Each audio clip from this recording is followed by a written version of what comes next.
Phong bố miệng của ổ hít xe đâu có chiệp tim cha chiệp buôn sông ổ nghe quả chào bữa miền của nhà công thiên liên quả in hoa yếm béo yếm béo thành nhà miền của cho tết xây nhà rảnh tiền mình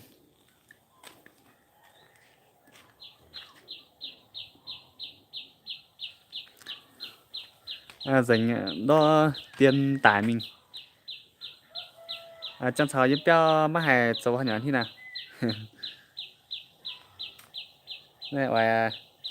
chiều tết tiền tới bữa miền của chào bữa miền của mảng tết tiền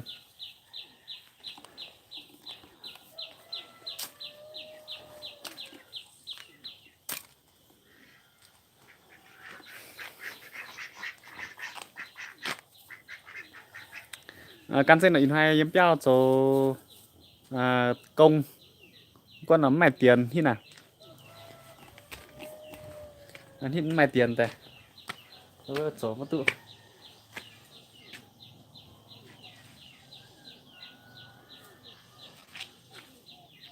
nghe quả chiếu tiền là không bữa miệng bữa bữa thấy mảng ủa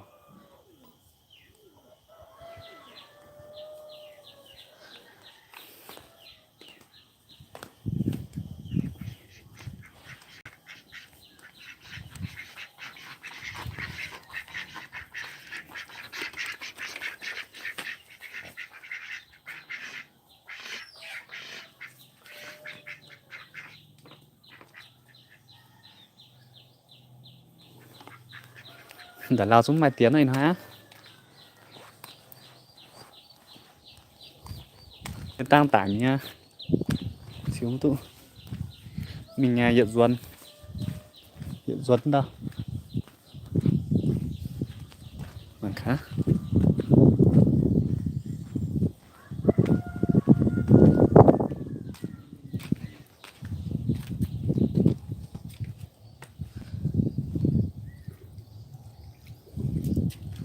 ôn đâu mày ôn tay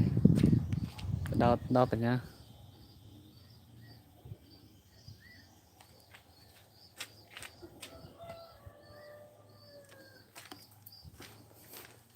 nó cái béo cho cũng nấm mày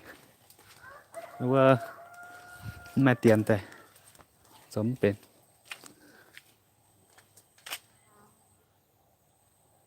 đâu có tay của mẹ cũng bùng phan nha như thế đâu có làm tới chiếc tim xong họ này to xong bữa miệng của mình sao dẻo thế tiên nhìn thấy béo mảng tùng dễ toán tại đây bữa miệng của bữa thấy mảng cậu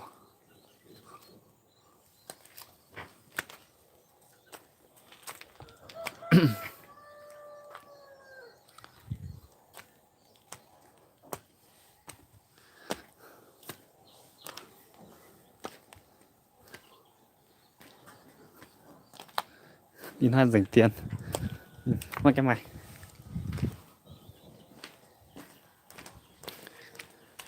này bữa miệng của thấy mảng thế tiên không thể tính toán này ý đó mà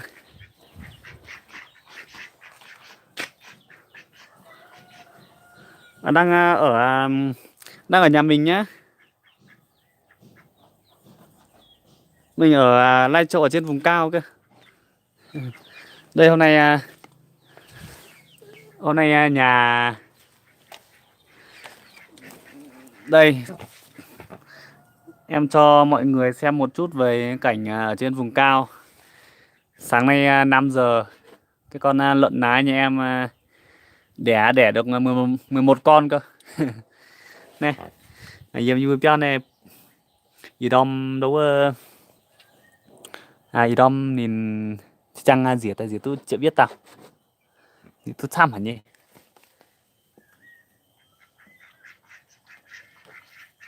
này ngoài chú tiền tại bung bưa miền mùa mảng hồi chỗ sẽ bưa miền mùa như để bung rồi ba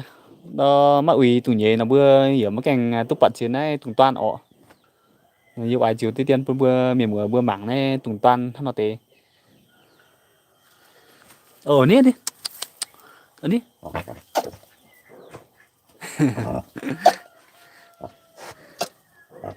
Điện y bữa pe pia dẻo mắc cào nhỏ hơn á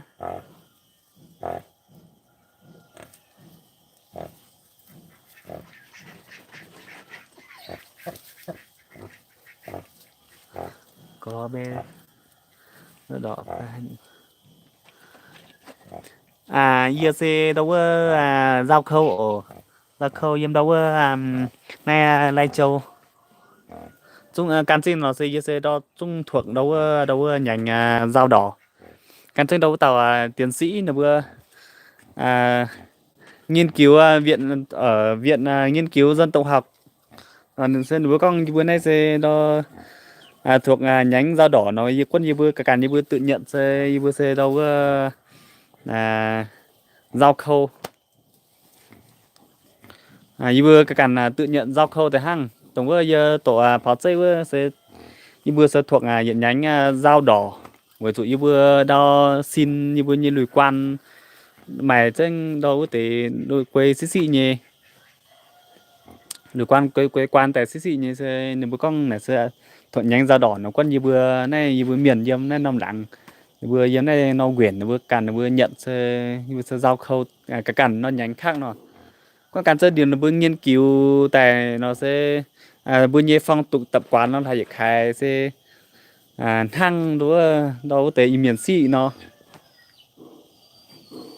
sẽ nó vừa sẽ coi như vừa sẽ thuộc tại là nhóm mà miền xị ổ như vừa dâm lai châu bạn là Phúc sẽ dâm hân tống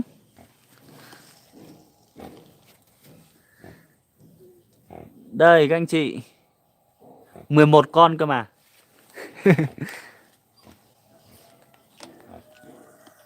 này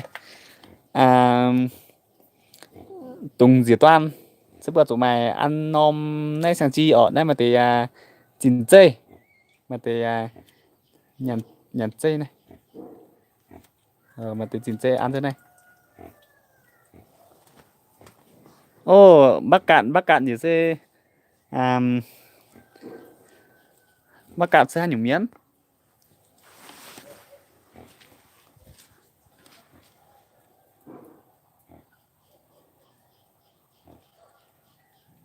này phun mấy bữa ngày mảng tết tiên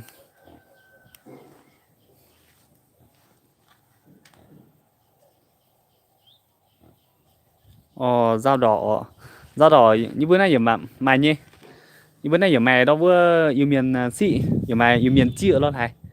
anh mày tổng có thể đâu có giao tiền lại nay bây giờ giờ mày nhỉ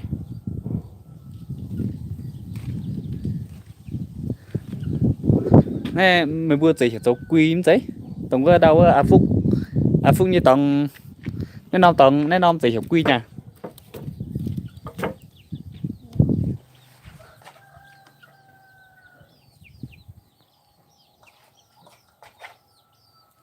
nhìn hoài đó má mày tiền má mày điện á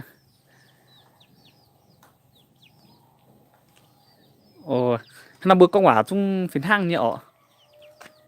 bữa liềm dài yếm hoa bắc cạn hay quê công quả quê phiến hang như na nó xây bây giờ tôi bùn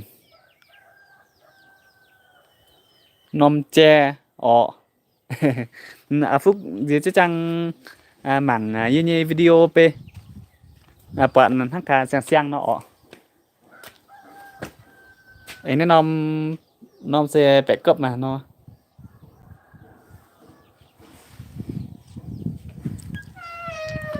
này chị tiêu tiền ra phong bùi miền mùa kinh tế này bữa nay ý chẳng như bữa kê họ phi tinh tòa là hay tại net tinh này tiêu ở bữa miền mùa bữa liềm dài bữa mảng này rồi bữa quê phi chân ý chẳng như bữa quê phi tinh tòa là tại net chỉ hàng sang hoặc sang hàng quê phi tay ăn sinh cá tại in hai yếm tiêu thành miền mùa tổ dây không có nó mày tiền là chống to nhung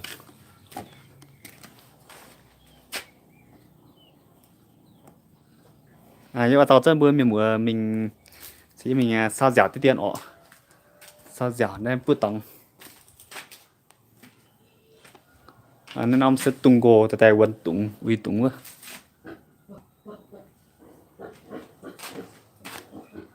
Chiếu nó tới giếm nản chiên bệ ổ. Ồ. Tao tụi nhé gì ngắt tụ.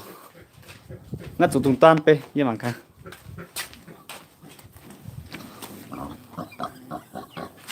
Ngắt tụ ta tải bò.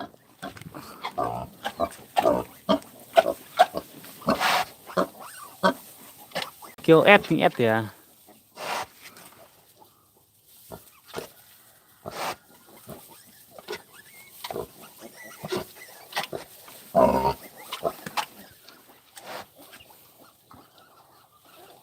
Cái này sắp quê chân họ tế xem nó sẽ là tụi bạn nhỏ hơn như. Tung vào nè.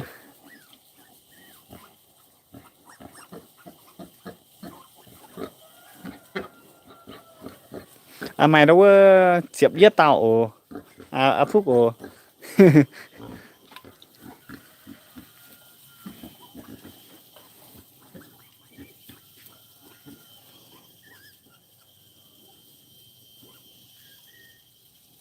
Mà chiếp giết tao. Chiếp giết tao tung toan.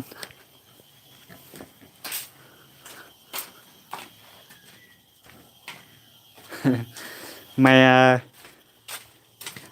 hiện tao đâu có tùng công toan.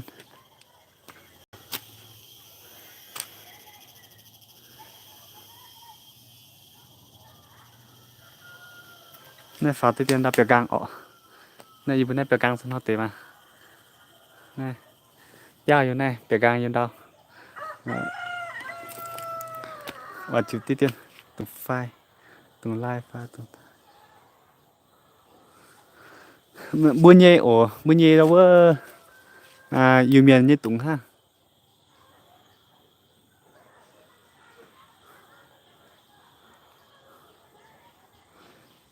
Này oai. Phó này. Buổi trụ đó. Là lao anh mày tới sang miền mùa. Biển ấy mảng đăng ký kênh. Tại mà tới miền mùa hiếm kèm bật chiến này. Tới bung ổ. Đó anh oai chịu tới tiền. Anh miền mùa hát tao tu. Bọn liều nó sẽ. Vừa liền dọa ở anh oai mảng như nó mảng như nó sẽ. Anh mảng nó sẽ liều ạ. Mà tới miền mùa sang như chắc chắn bạn ấy nó mà channel chắc chắn bạn ấy nó yên nó mà yêu miền kênh nó sẽ vừa giờ quay anh oai bạn như anh oai mảng tí tiên như bữa nay tập bung như bữa lạng này giờ anh phá tay nói chung phá tham ạ mà thì tham miền mùa tu bạn ạ mà thì sang như tiện nó cảnh bạn họ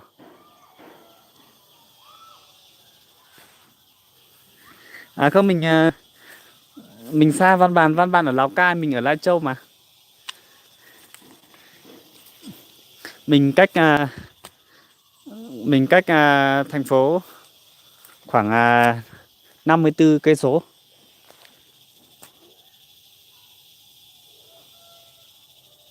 Lấy hoa nãy như đâu có Lai Châu xanh diệp đánh non tổng.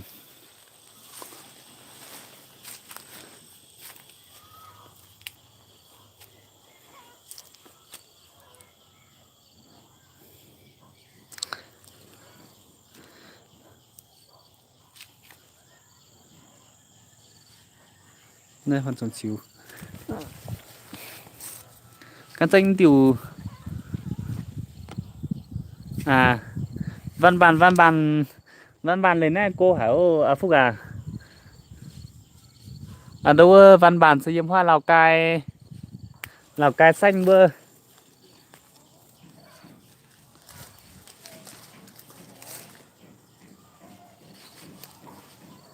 anh ấy bữa yếm này Lai Châu mình ở Sinh Hồ.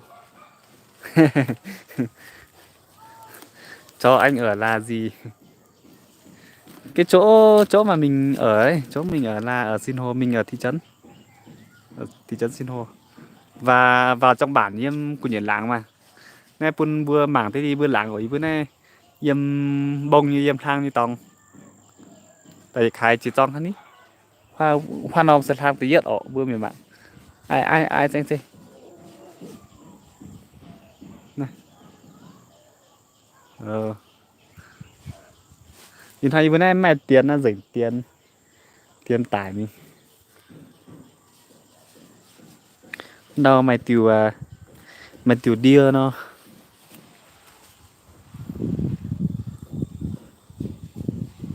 không bạn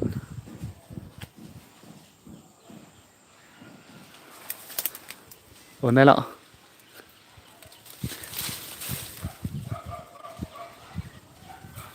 ồ Phúc mình mảng ngùng hai mình mảng ngùng như na Phúc bữa Hà Nội tiểu điên nhà tống tiểu điên đấy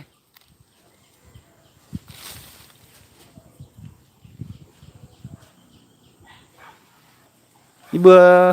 chung mài nhỉ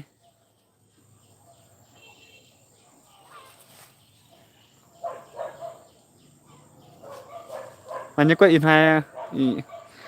bữa mắt tụi mình mảng ồ tụi gì mình mảng cái này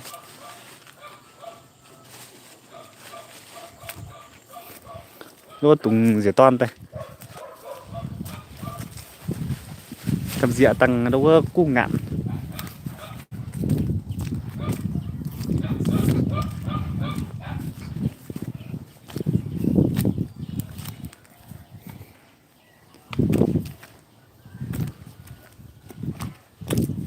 yêu ơi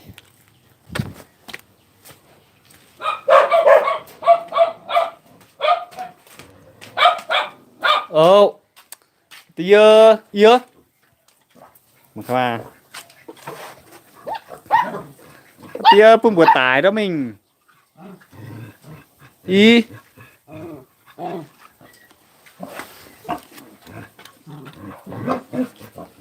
dùng hẹn ngạn cùng ăn bò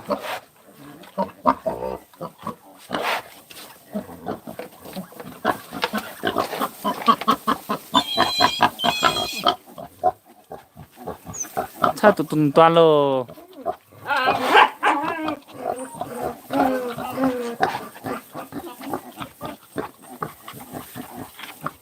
nàyยินสิงตอง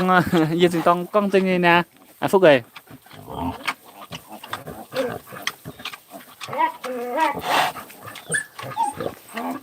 này giờ con tiền buôn Phúc ồ anh nói tiếng dân tộc anh xem nào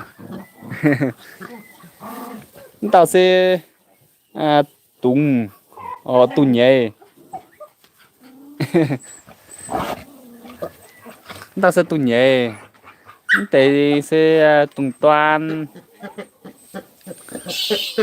ôi yo nên thì là nhìn là chỉ tao bưởi cái này không ngạn ha nên nom sẽ sàng chi tao tại bữa lòm hay bữa chén giấy giọng anh giống tiếng mà cho em gọi là dao tròn quá dao tròn là yếm cái hải chia tông là nhung miền á Phúc à dao tròn ra nhung miền nó để bữa chút đi hợp phụng tới nó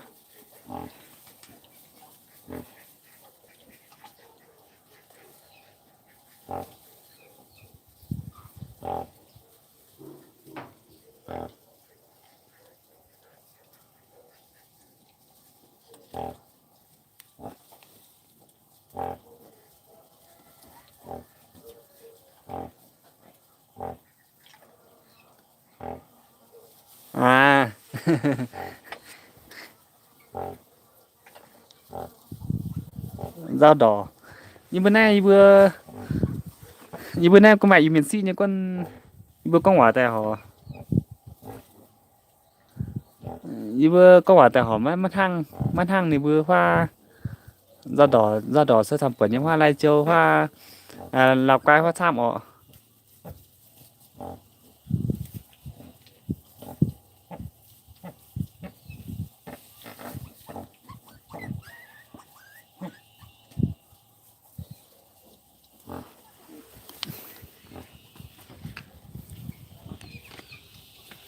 Rất đó sẽ sản phẩm diêm hoa.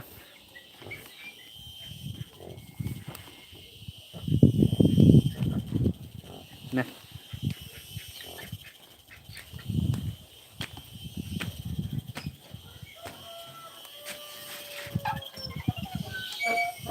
Suốt tháng thì là mẹ tiền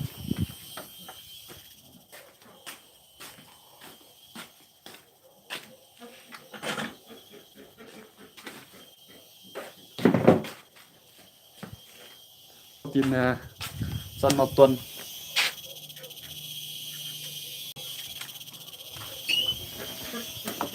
Thế là sao bữa mình mua có quả ọ.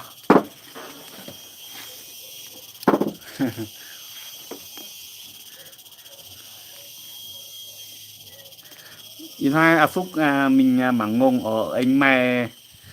hát táo. Ồ. Bữa nay ngồi bèo. Bây giờ bữa nay hỏng mắt cảnh châu linh nha. Phúc bữa pha của anh mày bèo tại ngồi nhà nó.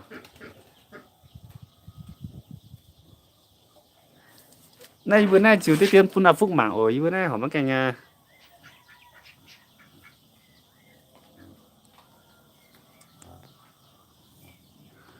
này bữa nay đâu bữa linh hỏng mắt cảnh còn chủ đó châu linh bữa hoa bữa. Tổng thiết bữa mảng tế này sẽ mày manh tế sẽ giang. Này. Tổng tế sẽ giang này mà trên này bữa nay hỏng cảnh ô.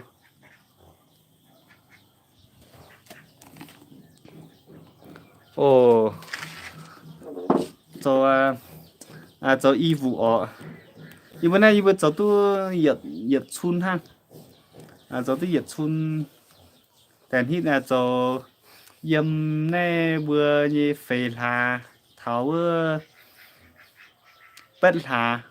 là chua là sẽ bữa sinh ta tu siêu.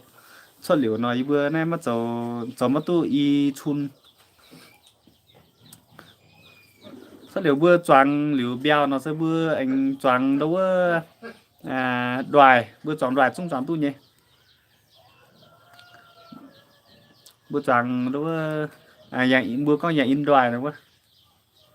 Choáng tu nhí bữa nay choáng tu đó bữa y chun choáng tu y vụ ạ. Choáng y vụ sẽ chủ mài worm ở. Có nên bữa nay mài worm mài worm tại choáng mà tu y chun. Rồi ta mài worm nó gì chung tu nhé pe. Con mài worm trăm buồn miền một tại cho y chun ở có như bạn như này bữa nay xin họ như tập bung như bữa nay tập bung này hoa bùi khai quá con chun như bữa nay tập bung sẽ走tu yết chun bèo ha.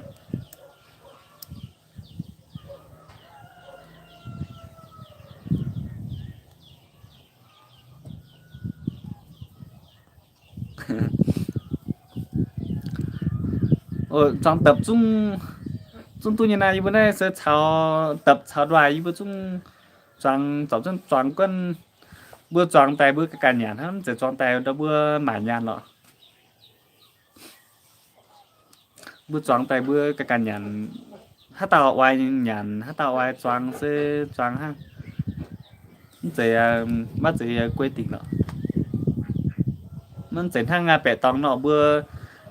bữa như đau mẹ tại quảng bữa như khá tuần hai mình hai năm tòng sẽ bữa cho liều nhiệt chun bữa anh tiếp tục cho nhiệt chun bữa choáng lai đó thầy choáng liều lai thà chẳng hổ choáng bèo nó bên choáng thầy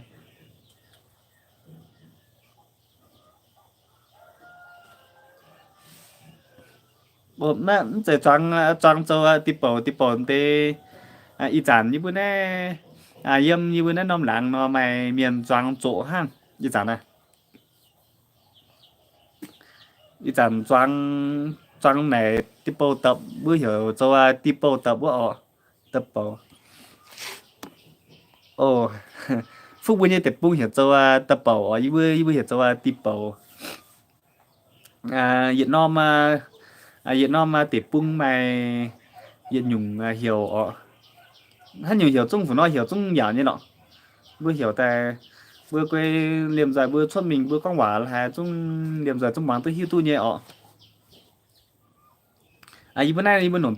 이번 저 디포서 이번 좀 bài vừa đâu vừa xì cao xì cao thang đâu vừa là pe nó vừa bùa tại vừa tại vừa trong muộn tại vừa niên muộn tại ăn gì anh thang đâu vừa tại cằn khẽ nào sơn vừa nồng cái này suy nồng cái này suy cho vừa nó sẽ vừa yêu miền nó sẽ tham buồn yếm phải năm tòng nó yếm ấy yếm phải năm tòng nó sẽ yếm mấy hít tu sẽ ờ mấy hít tu sẽ nồng hát nhung nó yếm sẽ nồng tế xì cao càng tế quả sẽ có thạch cao nó rồi em dùng lá chua hiểu dấu xì lồng xì lồng xì lồng quá yếm yếm yếm cảnh hít tu ở phúc mày đâu có Facebook nhà mày Facebook nó thấy đâu có kết bạn ồ như Facebook hiểu rồi đâu có người Tây Bắc nó người Tây Bắc mà tao miền Tây toàn câu chơi câu chơi bao nhiêu còng piêu chí chịu à đó chính tông mà y pung chéo chân đôi tề đi quan công quá ồ tại giờ ai ở phúc pun ở tề mà chẳng hỏi ở phúc chiếu tiết tiền ở phúc bao nhiêu tề pung hiện sao đâu tổng là tiêu chăng ở phúc có những cái này xì lồm giờ ai ở phúc bây giờ mảng tiết tiền tổng tiêu tiêu miên tu mà tu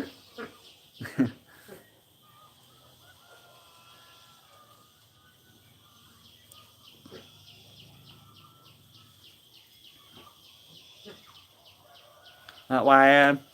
ngoài bữa yêu miền ở bữa yêu miền này yếm tòng tàu bữa quê yếm trăng như hắn ông để pung dung mà như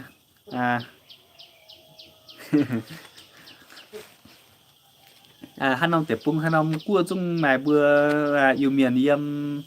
yếm đó chun rình yếm phát phát com rình ọ hoa hoa trung của yếm mày Việt Nam yếm mày thăm hoa đua là cha rồi hoa lào cua trung mài Thái Lan hiểu mài Indonesia trung mài Hàn Quốc hiểu mài Nhật Bản hiểu mài can tranh ồ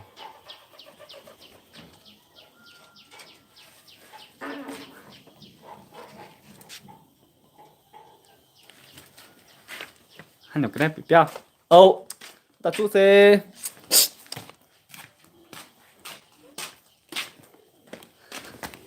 tiếp theo biến nhìn hàm xanh đó chỉ có lao hả biến sẽ im đó rồi không lo tính có lo để xuất mình ý buồn lao hắn pun vừa tiếp theo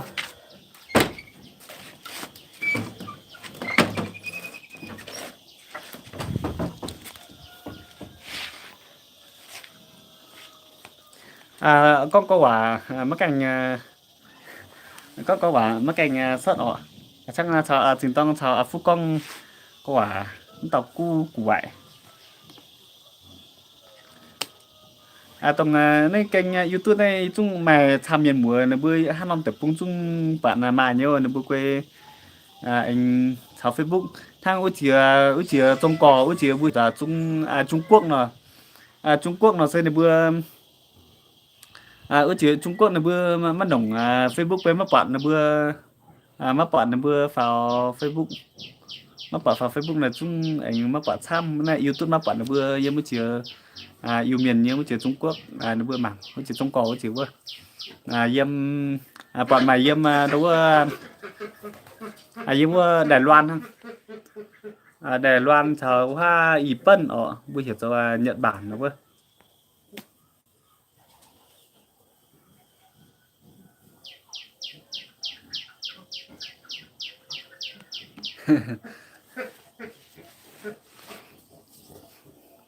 anh cháu con chung miền mùa vừa dùng miền hắn non tóm chung mà tham như vậy vừa yếm yếm mày yếm như Facebook quá như Facebook hiểu rồi đúng không người Tây Bắc nó bảo người Tây Bắc nó mà tàu miền sĩ toàn câu trên nó vừa gồm tiêu chi triệu quá nó ví dụ ai vừa miền mùa hát tàu mày Facebook nó vừa bị mình thấy kết bạn tại ví dụ ai mày vừa miền mùa yếm con chun yếm mày vừa như tập trung chiều tế đâu á mày vừa như tập trung tập bia mảng tết tiền ở em sáu chân vừa như mày vừa như quần hòa nhưng mày vừa hoa mày vừa như tập trung phần tên nó rủi phe mày vừa tập trung mà hai nhung nó hai vừa yêu miền yếm này cho công phe mày nhung nó dụ ai mày vừa chiều tay anh truy tập bia mai chẳng hổ nó truy tập bia yêu chung mảng ấy chung mảng khá ok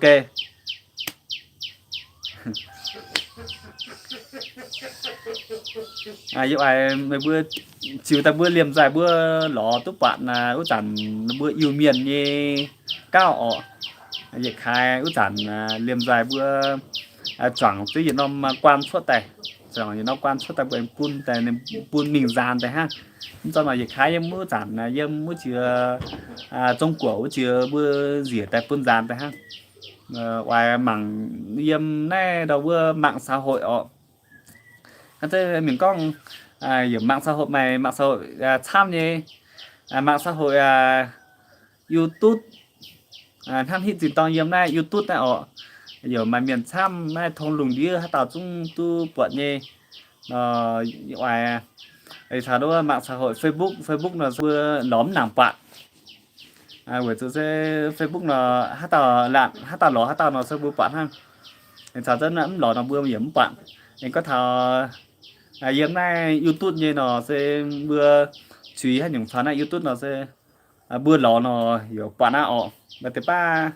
miền mùa yếm tống cô hả như quân vừa phán này là vừa quê anh là tốt bật tải lại buổi tối hôm tới dạo ai bữa cái miền mùa bữa yêu miền mày hát nhung bữa cũng bữa truy phán này ọ truy phán này mình phun để khai liềm dài miền mùa bữa mặc sao tỏi có quả hai bữa liềm dài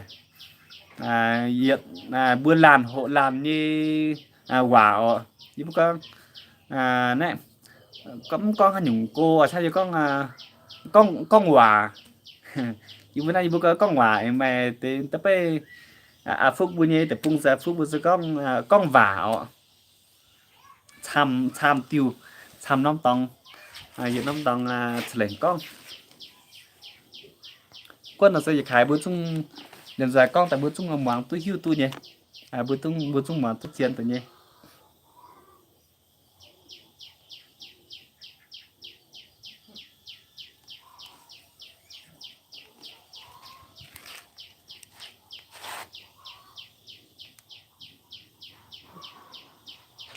vậy khá mà tiền là phân cái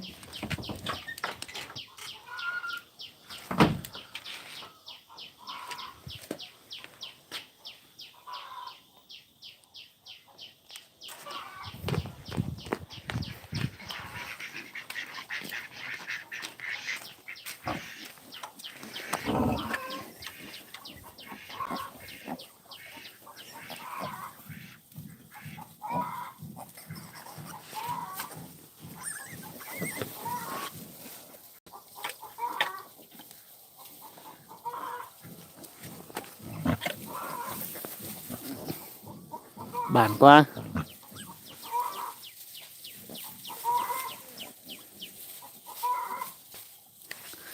mình người ma quá nhỏ bò những tao xe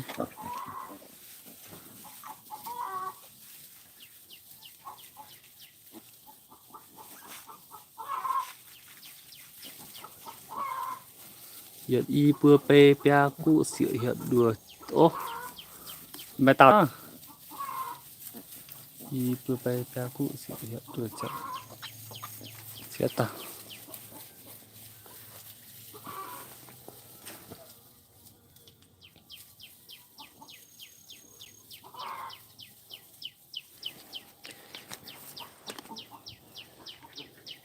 chắc chắn gì tại mất kèn tu hiện hoa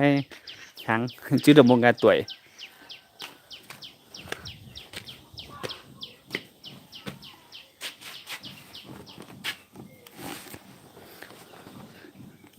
À Phúc bên những ngùng cùng cô nha.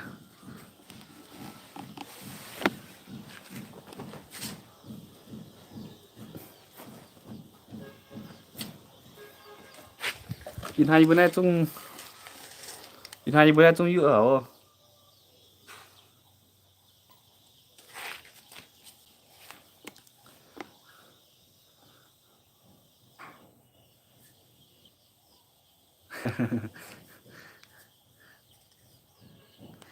À chẳng số tôi đang bữa mình mảng ngùng sẽ tỏ chân hàng mình. Chung là tôi lào thì mà mình mảng ngùng hiện tại ở Phúc Quang thảo mình mảng ngùng với anh chẳng số giản ấy bữa mình mảng ngùng với bữa sẽ tỏ chân hàng mình thảo có nó chẳng hổ mà keng số thảo của mẹ hô nó miền mày đâu phụ nhim nhà mày đâu phụ nhim tôi nó thái mày đâu phụ nhim toan chẳng phụ nhim toan nó thái quá chẳng qua yếm choàng qua yếm quá để nó thái tổng bữa bữa tới qua bữa con qua bỏ bên nhàng qua quá miền choàng tới qua là sẽ bữa mình mảng ngông sẽ bữa mình mỉm bữa mình đâu mình mỉm như qua là sẽ chào chú giản phái quá quá trong lào hả nỉ mía qua mình cái đâu có tới phải nhìn bèng quả uông có thể hiểu cho dưa mèo nó có không à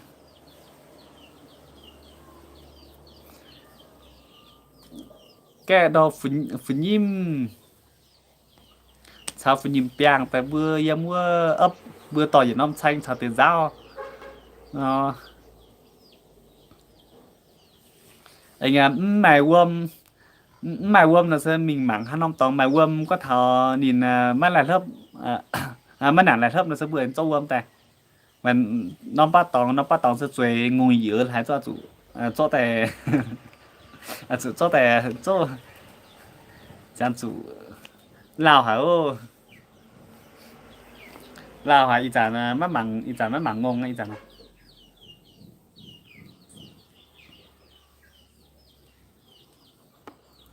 thật tế mảng có hiền gì chung bữa mình bữa chung nhiều họ hát tàu mảng thấy la gì non bia mà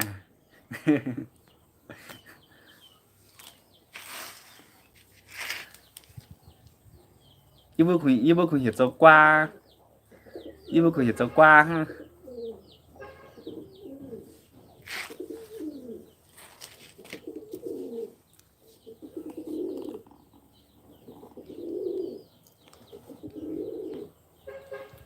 ô con vắt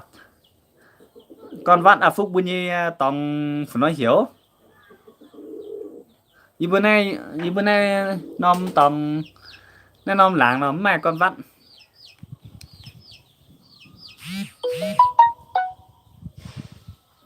à phúc bữa nhi tòng phải nói hiểu con vắt đó bữa nhi yêu miền quả bữa nhi yêu miền quả phải nói hiểu con vắt này nên như bữa sẽ phải nói hiểu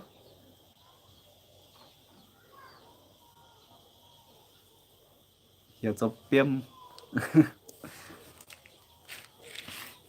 piêm se yếm vuông bò piêm yếm lình ha bò con vắt yếm kiềm vợ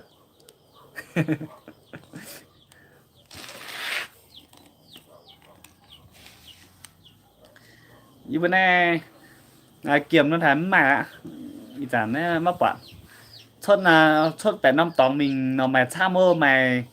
mày thì con vắt thăm đúng rồi yếm yếm kiềm kiềm như bữa nay chung mày nó ý chẳng mắc quả bẹ năm tóm mày nhỉ năm tóm mày quân như bữa nay láng nấm mày nên thằng hoa bữa kiềm quá thì bữa chính tao mắng hoa là bữa kiềm chữ hoa cô hoa sẽ khai miền một tờ trang là hao như này y chiến hai như mình mảng là hao như chiều bún bún miền một tờ mảng ồ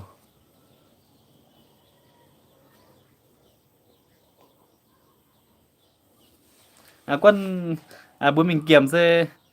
bữa mình kiểm là bữa chủ tập danh bữa để hệ thống ở tập danh hệ thống phá thờ đó quả trình cang đây cái gì tăng mài năng năng ngạm anh ạ xuất liệu nó piêm piêm mài chỗ ha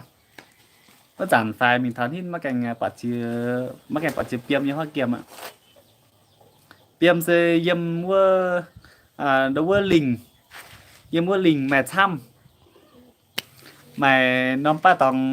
tòng nhìn hát giản xuống mày uôm rất giáp bất thú tòng sơn này mày đâu mua để piêm thăm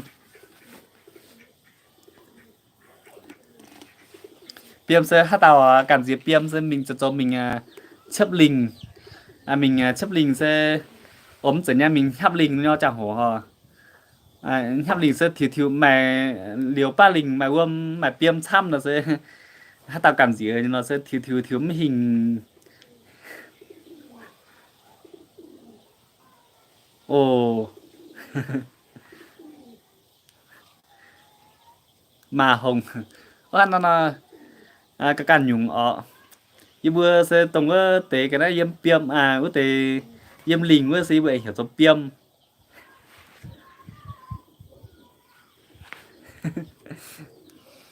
yếm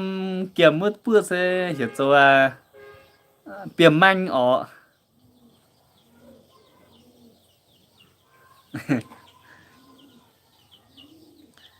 yếm kiểm sẽ hiểu cho piêm manh yếm lình với lình sẽ hiểu cho lình sẽ hiểu cho piêm nên ở trong con ưu chẳng wow.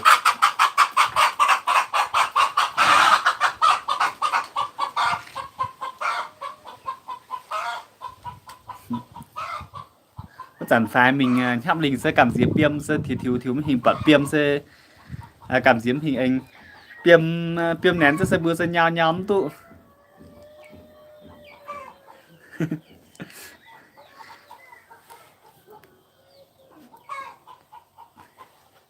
che đảo trao như bữa sẽ hiểu cho che đảo cao ồ phúc này con này Việt Nam tông mà tài Việt Nam tông ở vừa chuẩn hắn nào tây yêu ai bữa mình bữa khái niệm rồi bữa con tại Việt Nam thì cũng mà Việt Nam tông ni hiểu tây yêu ai bữa khái bữa con hòa tại sẽ toại kha mấy bữa của nó hiểu bữa của nó hiểu yêu ai bữa con như bữa sẽ hiểu cho che đào cao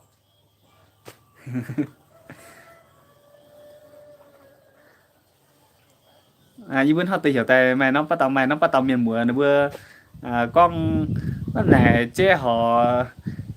chính tông đấm cành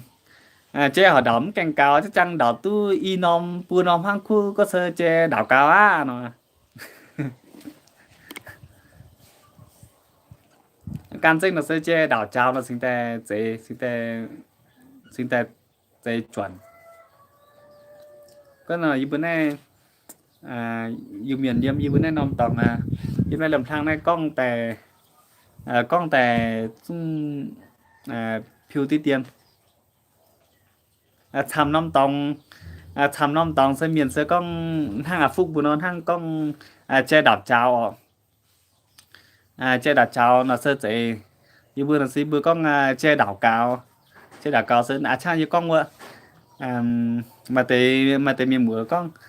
bữa này che họ cũng chắc chắn đảo tư Việt Nam ha Trung Quốc có sơ che đảo cao á che không đảo Việt Nam chào ha Trung Quốc có sơ che đảo cao á mà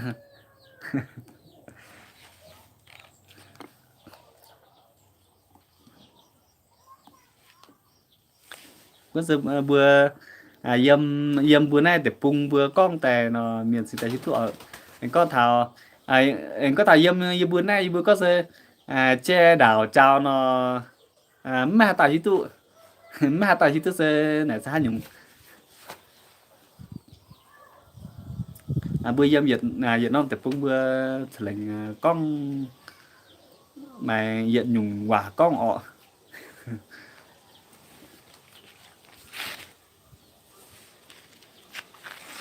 Nên bữa miền mùa mảng con như em hiên xỉ lại hải chiếu tí tiên đo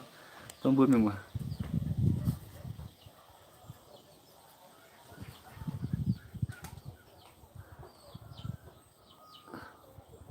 kèn tây kèn pi sao nhung cái nào ai bữa thì cho kèn pi quá nên nhong nhong quá phán dễ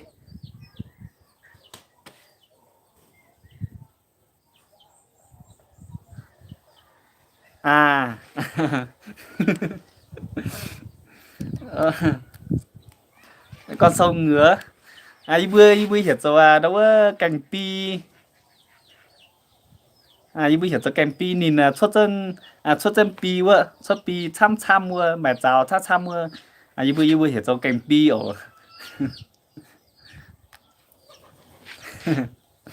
이 bữa muốn chạy cho kem pay 이 bữa giờ kem pi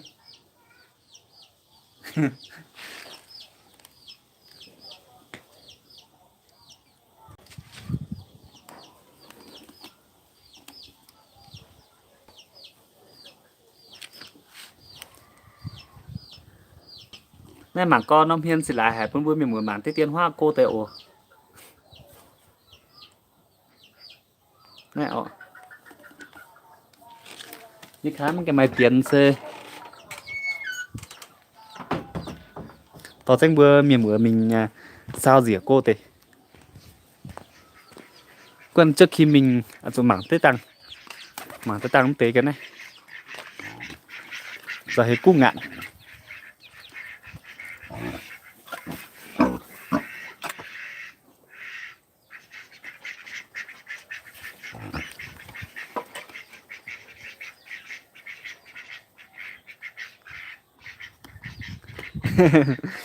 bạn cứ khéo đùa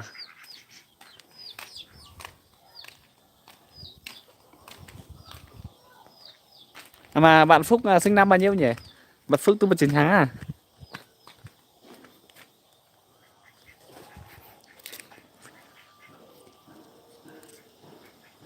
này bún Phúc mảng tết tiên ổn ồ 94 thế thì cũng ít hơn mình một tí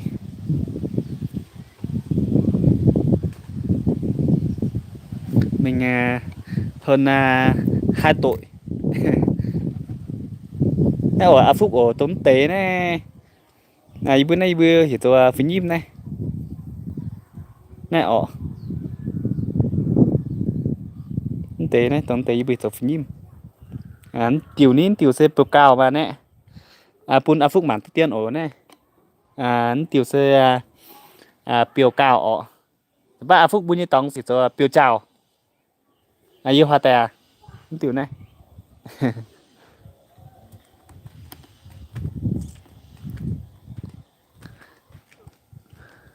tế sẽ anh biệt hang này ồ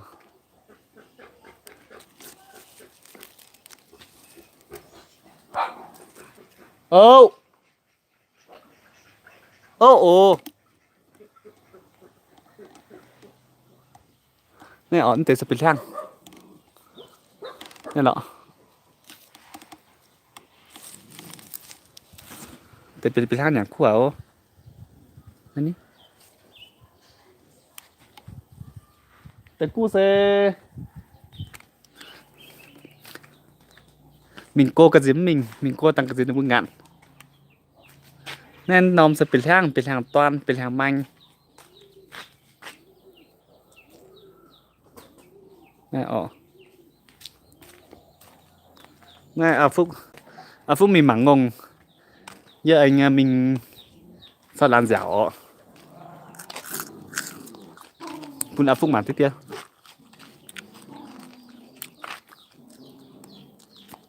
anh tổng nó trùng này nó trùng này bây giờ tôi lì tòng nó lì tòng đấy này ồ chúng xây cho đi tỏng đó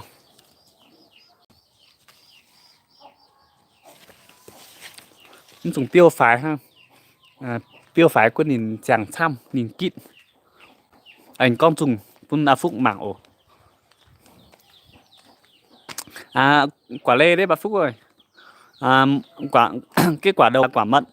còn quả vừa nãy là quả lê. Anh hít anh con nhiệt tiêu tại phun phúc tiêu này tiêu sợ anh đầu vừa năm sập cao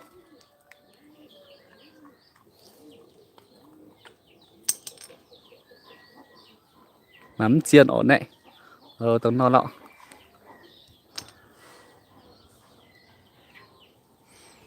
năm sợ anh cao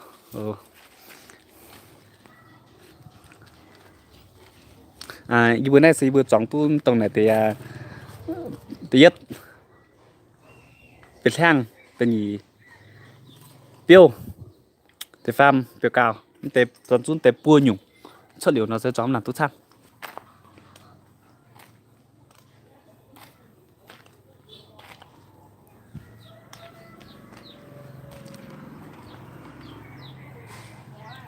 anh em dùng dê đâu bữa hiện giờ tàng chu ọ này tàng chu nhim tiểu dê như bữa nay như bữa y chiến hoa như bữa mình chiếp lình như bữa bánh giang thì bữa rất nóng tiểu tàng chu này bữa tầm mình nhận giang in hoa như bữa mình chiếp lình mình chấp định nó như vừa bánh giang phải nó bánh nhận giang phải nó nhận là như chiều là pung bơi miền một tỏi thiết tụ Việt Nam tập pung mà Việt Nam tập pung như dạo mà tế dân mà tế dân họ tế rủi gì à anh như bữa anh họ tế chip gì mà tế dân họ tế rủi ọ mà tế anh họ tế như bữa anh họ tế chip nó sẽ hiệu ai chiều tại pung bơi khai liềm dài miền mùa tạo dâm Việt nó tòng thiết tụ sẽ nó tòng phải nó tổ công nó tòng phải nó tổ công rồi yêu ai chịu tán sinh nên nó mà YouTube này bây giờ hai miền mùa mà mình thi duẩn thì tôi nhà tôi xuất sắc nè tôi khá nè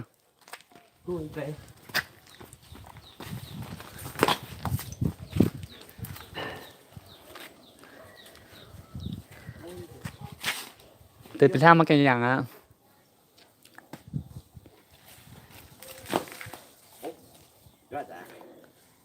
tao mà cho bác sĩ như em trai cho chơi dịu đúng không ạ bữa miền mùa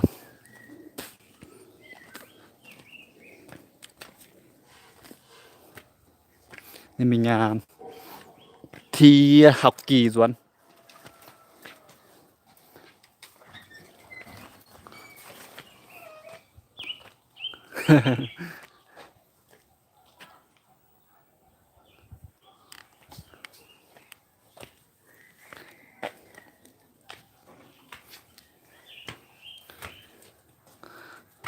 ôn tên chung cái này tải nhà na nên mà phụ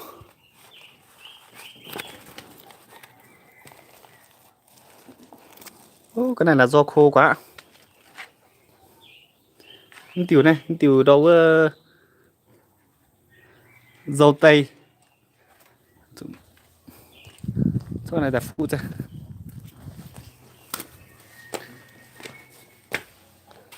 thằngที่จะไม่เปลี่ยน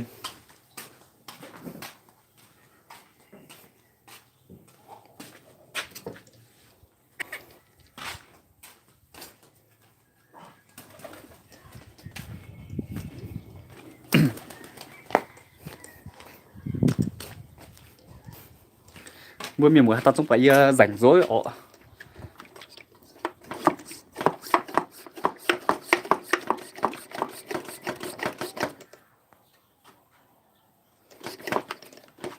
mình hai sẽ phá trong mình hai sẽ dị độ nhìn hai yếm keo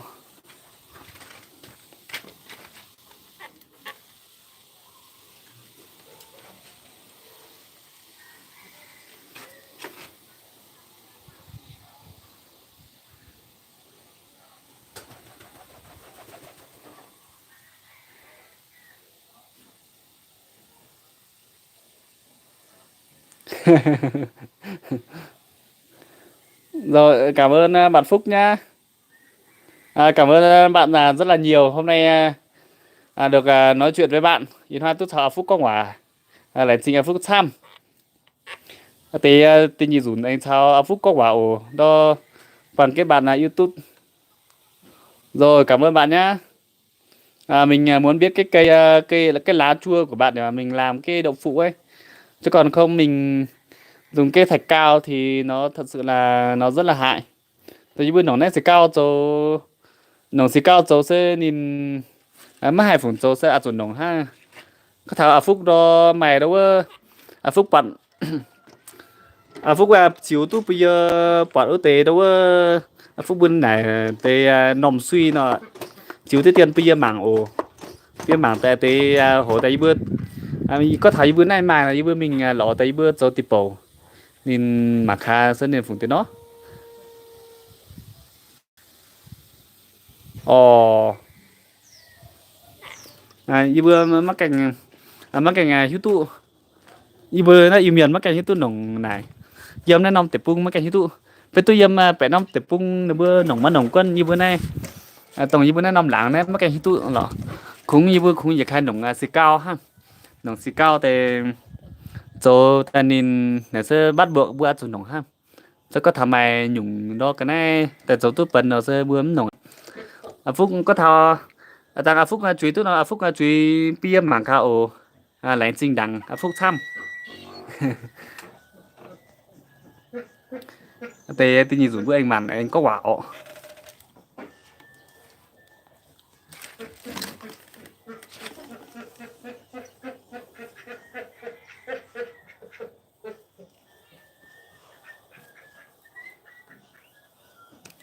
dùng nước ma chua cũng được ồ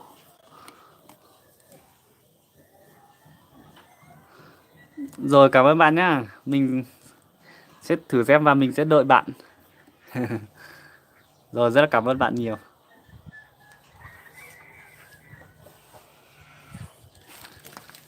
tôi ở lãnh trình bữa miền mùa tỏi thăm thì mày nghe đùa tao miền mùa bằng nó mà video quân giờ chúng gắm nó video ảo mà đặt sao có hả Phúc là mình mảng ngùng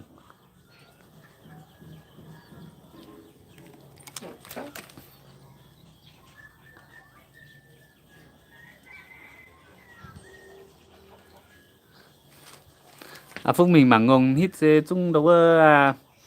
làm thì triệu yết tim làm thì triệu yết non chẳng hóa mày nó ba miền miền muối như tao hít nó chung bữa trò mà ọ dê lại thì bữa miền muối mảng nom video bằng bữa miền muối mà thì nhìn nom ọ để chừng xăm